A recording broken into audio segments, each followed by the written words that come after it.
If you notice purple, tan, gray, rusty brown, or white spots on your strawberry leaves, your plants are likely suffering from leaf spot.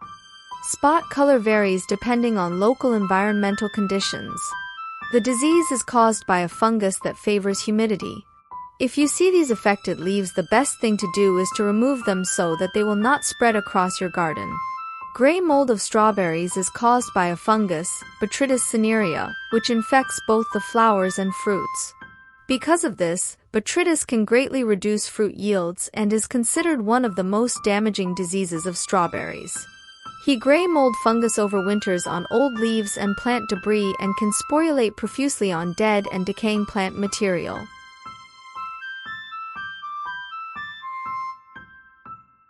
Before you spray with fungicide, you have to remove the affected leaves. You can either remove by hand or remove using the scissors.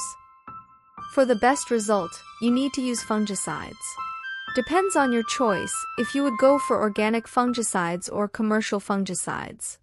If you grow your own strawberries at home, you would prefer to go organic, but if you are growing commercially, best to go with commercial fungicides. Regularly apply a broad-spectrum protective fungicide.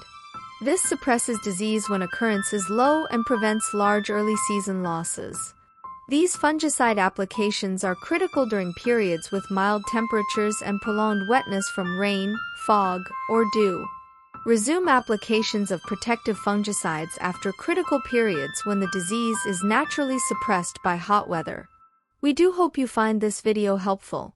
Thank you for watching. Make sure to subscribe.